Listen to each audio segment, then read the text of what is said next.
नमस्कार दोस्तों, कैसे हो आप लोग। आपका इस चैनल में बहुत बहुत स्वागत है। दोस्तों आज मैं आपको बताने वाला हूं, जैसा कि आपने टाइटल देखा इस वीडियो का, कि जिद्दी जो दुकानदार होते हैं, जिद्दी जो शॉपकीपर होते हैं या जिद्दी जो बिग रिटेल स्टोर वाले होते हैं, चाहे आप परचेज मैनेजर समझ लीजिए, चाहे आप इनको दुकानदार समझ लीजिए, चाहे आप इनको होलसेल वाला समझ लीजिए, इन लोगों से आप अपना पहला ऑर्डर कैसे लें। तो इन लोगों को मैं यहां पर दो पार्ट में डिवाइड करूंगा। एक वो जिद्दी दुकानदार, जिद्दी लोग जो कि आपका जो प्रोडक्ट है उससे रिलेटेड प्रोडक्ट नहीं बेचते हैं, यानी आपका जो कंपनी का जो भी प्रोडक्ट है वो एक्चुअल में वो किसी भी कंपनी का नहीं बेचते हैं। और दूसरा जो है वो आपकी कंपनी से रिलेटेड जो भी आपके प्रोडक्ट हैं उससे ही मिलते जुलते दूसरी कंपनी का प्रोडक्ट बेचते हैं, लेकिन आपको ऑर्डर नहीं देते, या बहुत ही जिद्दी होते हैं जिनको हम ठेठ दुकानदार कहते हैं, अड़ियल कहते हैं। तो यहां पर मैं आपको बताने वाला हूं इनसे आप अपना पहला ऑर्डर कैसे लें और इनसे सही तरीके का रिलेशनशिप कैसे बिल्डअप करें। तो दोस्तों अगर आप मेरे चैनल पर पहली बार आए हैं तो नीचे रेड कलर में सब्सक्राइब लिखा हुआ है, वहां पर क्लिक कर दीजिए, बेल आइकन को प्रेस कर दीजिए ताकि आपको इस तरह की और भी लेटेस्ट वीडियो मिलती रहे सबसे पहले देखने को। तो दोस्तों आपसे रिक्वेस्ट है कि वीडियो को लाइक कर दीजिए। चलिए वीडियो स्टार्ट करते हैं। इस वीडियो को शुरू करने से पहले मैं आपको एक चीज बताना चाहूंगा कि आप मुझे देख रहे हैं क्लीन शेव, बाल मीडियम साइज के, प्रोफेशनल शर्ट, प्रोफेशनल, कोई टी शर्ट नहीं है। तो पहले बार तो आपको अपना जो भी इस लाइन में जो लुक्स है वो चेंज करना होगा, यानी आपको यही लुक्स रखना है। अब आते हैं वीडियो पे। तो दोस्तों यहां पर सबसे पहले मैं बताऊंगा जो अड़ियल दुकानदार हैं जो कि आपकी कंपनी से रिलेटेड प्रोडक्ट रखते हैं दूसरे कंपनी का और आपको ऑर्डर नहीं देना चाहते या नहीं दे रहे हैं, उनसे अपना पहला ऑर्डर कैसे लें। इसके बाद मैं वीडियो के दूसरे पार्ट में बताऊंगा ऐसे अड़ियल दुकानदार या जिद्दी दुकानदार जो कि आपसे रिलेटेड, आपकी कंपनी से रिलेटेड कोई भी प्रोडक्ट नहीं बेचते हैं, लेकिन वहां पर संभावना है कि आपकी कंपनी से रिलेटेड प्रोडक्ट बिक जाएगा या उस कैटेगरी की वो दुकान शॉप है जहां पर बिकने की आपको उम्मीद है। तो उससे कैसे पहला ऑर्डर लें, इसको मैं दूसरे पार्ट में बताऊंगा। तो सबसे पहले यह है जो इस इंडस्ट्री का रूल है, मैं अपना ही एक्सपीरियंस यहां पर शेयर कर रहा हूं। मैं आपको हवाई बातें बिल्कुल नहीं बताऊंगा। जो एक्सपीरियंस मैंने किया और जिस तरह से मैंने इस चीज को डील किया या मेरे सीनियर्स ने डील किया, मेरे जूनियर्स ने डील किया, उनको ही मैं आपको बता रहा हूं। सबसे पहले तो यह है कि पहली जो चीज होती है, अड़ियल जो दुकानदार होते हैं, जिद्दी दुकानदार होते हैं या बड़े बिग रिटेल वाले होते हैं, वो किसी नए पर्सन को बिल्कुल भी एंट्री नहीं देते हैं। ठीक है, वो उनसे बात भी नहीं करना चाहते और उन पे बिल्कुल भी भरोसा नहीं करते हैं। पहली चीज ये होती है कि आप नए हैं और आप उसकी जो शॉप है, उसका जो रिटेल स्टोर है, वहां पर पहली बार गए हैं। यह होता है पहला कारण। अब इस कारण को चेंज करने के लिए आपको क्या करना है, आपको जो पहली विजिट है वहां पर आप पूरी कोशिश कीजिए, ठीक है, लेकिन अपने प्रोडक्ट को वहां पर इंट्रोड्यूस करने से पहले आपको दो चीजें इंट्रोड्यूस करनी है कहीं भी इस सेक्टर में। सबसे पहले तो आपको अभिनंदन करना चाहिए, यानी ग्रीट करना चाहिए। हेलो सर, कैसे हैं आप? लाला जी कैसे हैं आप? जैसा देश वैसा वेश। ऐसा नहीं है कि वो लाला जी हैं और वहां पर आप इंग्लिश में बात करने लगे, सर कैसे हैं आप। वहां पर आप थोड़ा सा ऑब्जर्व करिए कि और जो सेल्स वाले आ रहे हैं और जो दुकान के अंदर के जो लोग हैं वो लाला जी को कैसे ट्रीट करते हैं, देसी भाषा में या विदेशी भाषा में।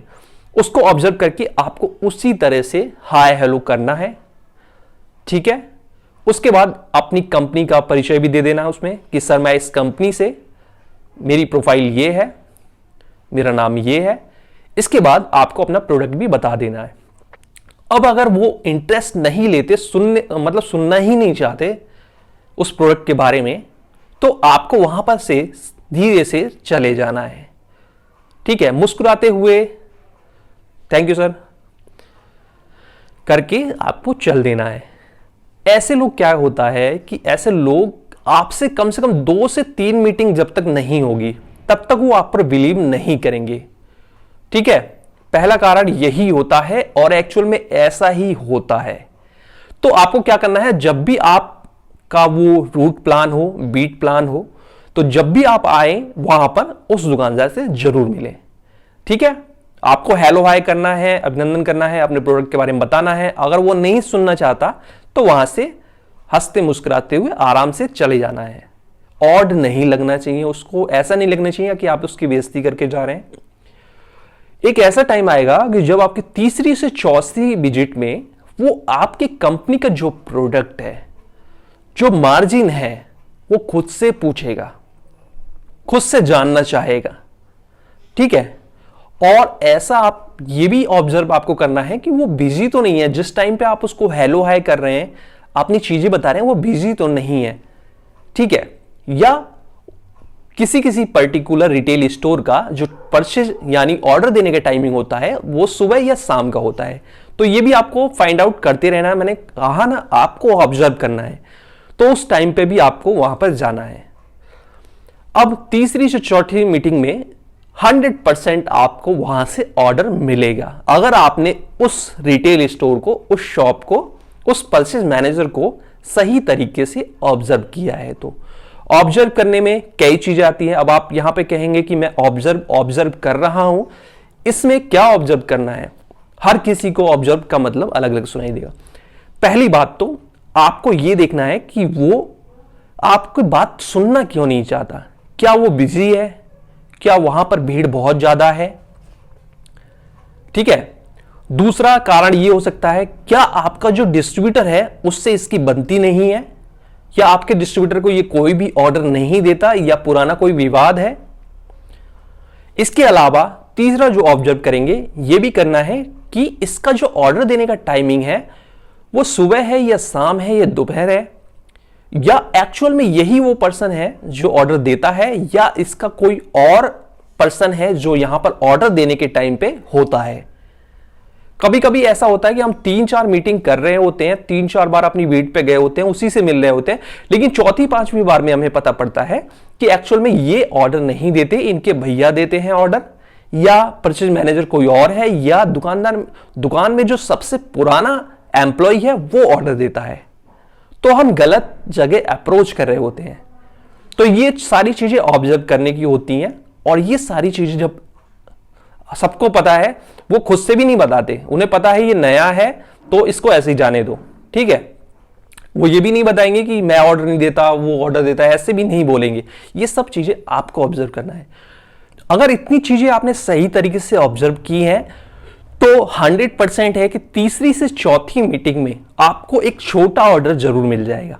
या तो कभी कभी बड़ा ऑर्डर मिल जाता है, कभी कभी छोटा ऑर्डर मिल जाता है।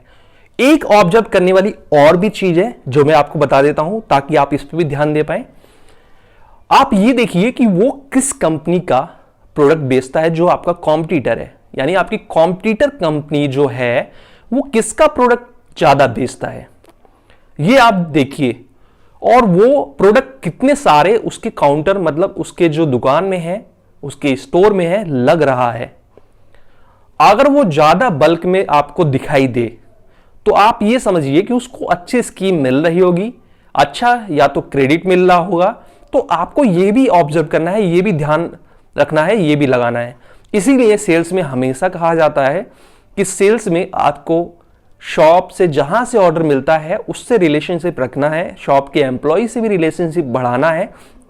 इसके साथ साथ मार्केट में जो दूसरे डिस्ट्रीब्यूटर होते हैं, जो आपके कॉम्पिटिटर डिस्ट्रीब्यूटर होते हैं, आपकी कॉम्पिटिटर कंपनी के डिस्ट्रीब्यूटर होते हैं, उनके जो ऑर्डर लेने वाले लड़के हैं, सेल्स वाले हैं, उनसे भी आपको सही तरीके से संबंध रखने हैं। और इनके संबंध रखने के लिए आपको उसके डिस्ट्रीब्यूटर पॉइंट पर नहीं जाना, ये आपको मार्केट में ही मिल जाते हैं। जब आप ऑर्डर ले रहे होते हैं तो वो भी वहां पर होता है। इसलिए आप हमेशा नए लोगों से बात करने की सोचिए। जो भी सेल्स पर्सन है, सेल्समैन है, उससे बातचीत बढ़ाइए। अपनी सारी चीजें मतलब उसको एक तरह से दोस्ती करिए, चाय की दुकानों पे मिल जाते हैं, ठीक है, आपको हमेशा शॉप के बाहर जरूर मिल जाएंगे। आप उनसे पूछिए आप सर किस कंपनी से हैं, किसके पास काम करते हैं, क्या है, किस तरह से है, अगर मेरे पास अच्छी कोई अपॉर्चुनिटी होगी मैं आपको जरूर बताऊंगा। इस तरह से आप उनसे दोस्ती कर सकते हैं और आपको वहां से भी उस दुकानदार के बारे में बहुत सारी चीजें पता पड़ जाएंगी कि वो उसका प्रोडक्ट क्यों खरीदता है, क्या स्कीमें आ रही हैं आपके कॉम्पिटिटर की। तो ये सारी चीजें आपको ऑब्जर्व करनी है। इसके अलावा अगर आप एक सच्चे सेल्स पर्सन हैं, चाहे आप कोई भी प्रोफाइल पे हो, चाहे आप रीजनल सेल्स मैनेजर हो, जीएम हो, एएसएम हो, एसओ हो, टीएसओ हो, कोई भी हो, सभी लोग एक सच्चे सेल्स पर्सन ही होते हैं, सेल्समैन ही होते हैं। और जो अपने आप को सेल्समैन नहीं मानता वो इस इंडस्ट्री में ग्रो नहीं कर सकता। तो आपको ये सारी चीजें अपने आसपास देखनी है, समझनी है। आपका काम केवल ये नहीं होता, बहुत सारे लोगों का काम ये होता है कि हमने एक जॉब पकड़ ली और हमें जाना है, हमें 40 दुकानें करनी है और लाके जो भी ऑर्डर हुआ उसे डिस्ट्रीब्यूटर को दे देना है, उसे जो कंपनी का सीनियर है उसको दे देना है और उसके बाद वो भूल जाते हैं। लेकिन आपको सीखना है, अगर आपको सीनियर बनना है, आपको आगे बढ़ना है, अगर आप डिस्ट्रीब्यूटर पॉइंट पे भी काम कर रहे हैं और आपको कंपनी में काम करना है, क्योंकि कंपनी में ग्रोथ होती है, सेल जो सैलरी है वो भी बढ़ती है, जो आपको एक्स्ट्रा बेनिफिट मिलते हैं वो भी बढ़ता है, तो आपको ये सारी चीजें सीखनी होंगी, ये सारी चीजें देखनी होंगी और मार्केट में ही काफी लोगों की आपके ऊपर नजर पड़ेगी और आप वहां से ग्रो करना स्टार्ट कर देंगे। तो इस तरह से आप जो अड़ियल दुकानदार होते हैं, जो जिद्दी किस्म के दुकानदार होते हैं, या जो बेवकूफ बना सेल्स मैन को बेवकूफ बनाने वाले दुकानदार होते हैं, उनसे आप अपना पहला ऑर्डर ले सकते हैं और उनसे धीरे धीरे आपको रिलेशनशिप बिल्डअप कर सकते हैं। अब इसमें मैं अपना एक छोटा सा उदाहरण दे दूं कि ऐसे मुझे लाइफ में बहुत सारे जिद्दी दुकानदार मिले जो कि मेरी बेइज्जती भी करते थे। मेरी ही नहीं, जितने भी सेल्स स्टाफ आते हैं उनको लाइफ में इस तरह के काफी सारे दुकानदार मिलते हैं जो बेइज्जती भी करते हैं या आपको थोड़ा सा नीचा दिखाने की कोशिश करते हैं, आपको छोटा दिखाने की कोशिश करते हैं, ठीक है, चाहे वो आपके पहनावे से जलते हैं या जो भी कह लीजिए। इस तरह के बहुत सारे जिद्दी दुकानदार होते हैं। लेकिन जब आप उनसे बार बार मिलेंगे, बार बार वेलकम करेंगे उनको नमस्ते करेंगे, बार बार चीजें करेंगे, तो वो भी पिघल जाएगा और वो भी सोचता है यार चलो इससे भी बात कर लेते हैं और इससे भी देख लेते हैं इसकी कंपनी का क्या प्रोडक्ट है। तो ऐसे बहुत बार हुआ। अब कई बार ये होता है, मेरे मन में भी बहुत सारी वो होती थी इच्छा कि इस साले की दुकान पे दोबारा नहीं जाऊंगा मैं, इसकी शॉप पे कदम ही नहीं रखना है, चाहे किसी भी कंपनी में। लेकिन आप जब इस इंडस्ट्री में आए हो तो आप कितने लोगों को छोड़ोगे, कितने लोगों को आपको अवॉइड करोगे। यहां पर अवॉइड नहीं करना, अपने को एक्सेप्ट करवाना है, अपने को जो है एक्सेप्ट करवाना है। इस इंडस्ट्री का यही खास नियम है और पैटर्न है। यहां पर जो जिद्दी होते हैं वो धीरे से पिघल भी जाते हैं, लेकिन तीसरी मीटिंग, चौथी मीटिंग, पांचवी मीटिंग आपको करनी पड़ती है। आपको मन मार के हंसते हुए खिलखिलाते हुए आपको जाना पड़ता है उसकी शॉप में, उसके शॉप के अंदर, ठीक है। तो इस तरह से आप अपना पहला ऑर्डर ले सकते हैं। अब वीडियो का जो दूसरा पार्ट है, जो मैंने बताया था कि बहुत सारे ऐसे जिद्दी दुकानदार होते हैं या ऐसे परचेज मैनेजर होते हैं, ऐसे दुकानदार, हमें पता है कि हमारा अगर प्रोडक्ट वहां पर रखा जाएगा तो वो यहां से जरूर प्लेस होगा, 100% होगा। उस तरह के हमने उदाहरण मार्केट में घूम के देखे होते हैं, पर वो किसी भी कंपनी का नहीं रखता। जब किसी भी कंपनी का नहीं रखता तो ऐसे लोगों को मनाना और भी कठिन काम हो जाता है। अब ऐसे लोगों को कैसे मना पाए, इसमें भी कई तरह के लोग होते हैं। ऐसे भी लोग होते हैं जो अपनी नई नई शॉप खोली होती है, नया नया रिटेल स्टोर खोला होता है, उनको काफी सारी चीजें पता नहीं होती कि उनके पास क्या चीजें बिक सकती हैं। लेकिन हमारा काम होता है उन्हें समझाना। हम घूम रहे हैं मार्केट में, हम इतने बड़े एरिया में घूम रहे हैं, हम हर तरह के रिटेल स्टोर, हर तरह के शॉपकीपर, हर तरह के परचेज मैनेजर से मिल रहे हैं। हम दूसरे की शॉप में भी देख रहे हैं कि वहां पर वो प्रोडक्ट कैसे प्लेसमेंट हो रहा है। हमें ये समझाना है। पहली मीटिंग, दूसरी मीटिंग, तीसरी मीटिंग, यहां पर भी वही नियम है। पहली, दूसरी, तीसरी, चौथी, पांचवी, छठी, हमें हेलो हाय भी करना है। बहुत बार ये सभी चीजें मैंने अपने सीनियर से सीखी। बहुत बार हमारे सीनियर हमेशा उस दुकानदार से मिलते थे जहां से उनको कोई भी ऑर्डर नहीं मिलता था, या वो दुकानदार एक दो बार बदतमीजी भी कर चुका था, लेकिन वो हमेशा जाते थे, हेलो हाय करते थे। अगर मुझे पता है कि ये मुझे ऑर्डर नहीं देगा तो भी मुझे हेलो हाय करने में कोई भी परेशानी नहीं होनी चाहिए। हेलो हाय, कैसे चल रहा है सर, और सब ठीक है, आप तो हमारा प्रोडक्ट रखते ही नहीं है, बहुत अच्छी अच्छी स्कीम आ रही है, एक ना एक दिन वो रखेगा। तो यहां पर पहली बात, कई बार ऐसे ना समझ दुकानदार होते हैं, शॉपकीपर होते हैं, रिटेल स्टोर होते हैं कि उनको बताना पड़ता है कि इस प्रोडक्ट को जब रखेंगे तो आपकी कितनी सेल हो सकती है, या इस तरह की जो आपका जो बिजनेस मॉडल है, इस तरह का बिजनेस मॉडल कहां कहां आपने देखा है और वहां पर क्या क्या चीजें हैं। आप चाहें तो वहां पर उसको विजिट भी करा सकते हैं या उसको फोटो भी दिखा सकते हैं। आजकल तो मोबाइल से लोग फोटो खींचते हैं, तो आप वहां की फोटो उसको भी दिखा सकते हैं कि देखिए सर, आपकी तरह का बिजनेस है, इन्होंने भी ये चीज रखा है और बहुत अच्छा कर रहे हैं। फिर उसको इंटरेस्ट आएगा, फिर वो रखेगा। उसको कोई ना कोई आपको फायदा दिखाना पड़ेगा। हां, ऐसा नहीं है कि आपसे रिलेटेड प्रोडक्ट की उसकी बिजनेस ही नहीं है, उसका शॉप ही नहीं है, उसका रिटेल स्टोर ही नहीं है, वहां पर रखवाना चाहते हैं। अब जैसे कोई नट बोल्ट लोहे की दुकान है और आप वहां पर जाके अपना सिर मारेंगे तो ये पॉसिबल नहीं होगा। इसीलिए कहा जाता है कि ऑब्जर्व करना, क्योंकि सेल्समैन को हर चीज नहीं सिखाई जा सकती। ये सब चीजें आपको देख के समझनी होती हैं कि आपको सही अप्रोच कहां पर करनी है। तो अगर उसको प्रॉफिट दिखाएंगे, सही जगह अप्रोच करेंगे और उसको कुछ एग्जाम्पल दिखाएंगे, कुछ फोटोग्राफ्स दिखाएंगे। आजकल फोटोग्राफ्स वीडियो आप दिखा सकते हैं किसी दूसरी शॉप का, उसकी तरह ही जो है रिटेल स्टोर उसकी तरह ही है, या चाहे उसने मार्केटिंग अच्छी कर रखी है दूसरे वाले ने तो उसको भी दिखा सकते हैं, सर आप ऐसा मार्केटिंग कर लीजिए, इस तरह से होर्डिंग बाहर लगवा लीजिए, आपकी शॉप दिखती नहीं है, आपका ये नहीं है। आप उसको कुछ फायदे की चीज बताएं, फिर वो आपका जो प्रोडक्ट है उसको रखेगा। प्रोडक्ट के बारे में बताएं, प्रोडक्ट का मार्जिन बताएं, कितना क्रेडिट मिलेगा नहीं मिलेगा, ये सारी चीजें आप बता सकते हैं। फिर वो जरूर आपको ऑर्डर देगा। तो इस तरह से आप जो अड़ियल दुकानदार होते हैं, अड़ियल रिटेल स्टोर होते हैं, अड़ियल परचेज मैनेजर होते हैं, उनसे आप इस तरह से डील कर सकते हैं। अब दोनों पार्ट मैंने बता दिया, अब मैं आपको कुछ टिप्स दूंगा। काफी बड़े बड़े जो आजकल बिग रिटेल का फॉर्मेट चल रहा है, जिनके 2 स्टोर होते हैं, 3 स्टोर होते हैं, बड़े बड़े शहरों में आपने देखे होंगे 2-3 स्टोर होते हैं, वो बहुत ही फेमस होता है और वो कोई कंपनी नहीं होती। तो आपको ये पता करना है कि ये लोग जो प्रोडक्ट है वो एक्चुअल में कहां से लेके आते हैं।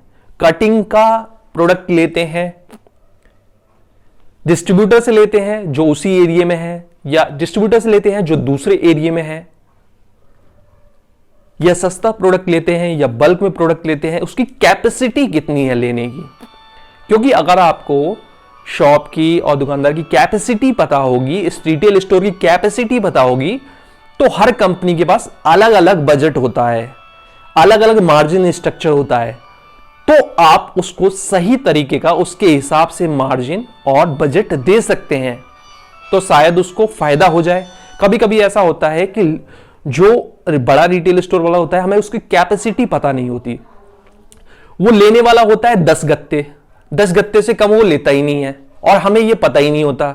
हम उसको 12 पीस, 10 पीस, 24 पीस की स्कीम हमेशा बताते रहते हैं, हमेशा जाते हैं इस तरह की स्कीम बताते रहते हैं। अब बताओ वो उसको कैसे लेगा। उसको 10 गत्ते लेने पे वो तो सीधा आपको ये भी नहीं बताता वो कि मैं 10 गत्ते लेता हूं, मैंने इतने मार्जिन पे लिया। वो बस यही कहता है यार आपका महंगा पड़ता है, भाई आपका महंगा पड़ता है, मैं तो इतने में लेके आता हूं। अब आपको उसके पीछे का गणित समझना है कि वो कितना लेके आता है, कहां से लेके आता है, किस तरह का मार्जिन वो लाता होगा, ये सारी चीजें आपको गणित पता करनी है। कुछ वो बताएगा, कुछ उसके जो शॉपकीपर के अंदर एम्प्लॉय होते हैं वो बताते हैं, कभी कभी शॉपकीपर नहीं होता वो होते हैं, तो ये सारी चीजें आप देखनी है। सेल्समैन सबसे अच्छा स्रोत होते हैं इंफॉर्मेशन के, जो दूसरी कंपनी के सेल्समैन होते हैं, इसीलिए उनके साथ जानकारी बढ़ाइए, उनके साथ दोस्ती करिए, उनको कहीं जॉब अच्छी दिलवाइए और इंक्रीमेंट दिलवाइए, अच्छी पोजीशन के लिए उनको भी आप बता सकते हैं। आप कहीं इंटरव्यू दे रहे हैं तो आप उन्हें भी बता सकते हैं भाई यहां पे इंटरव्यू दे लो, ठीक है। इस तरह से दोस्ती बढ़ती है। तो आपको कैपेसिटी समझनी पड़ेगी, तभी आप उसको सही तरीके का मार्जिन बजट दे पाएंगे। आप इसको अपने सीनियर को बताएंगे, वो कुछ ऊपर से बजट लेगा, फिर उस वहां पर आपको पहला ऑर्डर मिलने की उम्मीद हो जाती है। तो इस तरह से आप ऑर्डर ले सकते हैं और इस तरह से आप डील कर सकते हैं। मार्केट में दुकानदार को छोड़ना या वहां जाना बंद करना कोई ऑप्शन नहीं है, कोई बढ़िया चीज नहीं है। आपको जाना चाहिए यार, आप कंपनी के लिए काम कर रहे हो, आपको हर जगह जाना चाहिए। अगर वो थोड़ी बेइज्जती भी करता है, बात तो उससे बेइज्जती करता है, आपको मार तो रहा नहीं है, बात तो बेइज्जती करता है, तो समझिए क्यों आपसे चिढ़ क्यों रहा है, आप वहां पे करते हैं। हाँ, कई बार वहीं पे आपको सारा दिमाग खर्च नहीं कर देना, आपको एक नॉर्मल लाइफ स्टाइल की तरह रहना है और ऑब्जर्व करते रहना है। तो इस तरह से आप अपना पहला ऑर्डर ले पाएंगे इन आइडियल परचेज मैनेजर, दुकानदार, शॉपकीपर या किसी भी जगह से। तो दोस्तों, अगर वीडियो अच्छी लगी है तो लाइक कर दीजिए, वीडियो को शेयर कर दीजिए और चैनल को सब्सक्राइब नहीं किया तो सब्सक्राइब कर लीजिए, बेल आइकन को दबा दीजिए ताकि आपको इस तरह की और भी लेटेस्ट वीडियो देखने को मिलते रहे हमेशा सबसे पहले। और ये बैकग्राउंड आपको कैसा लगा मुझे बताइएगा। थैंक यू, मिलते हैं अगली बार एक और लेटेस्ट वीडियो के साथ।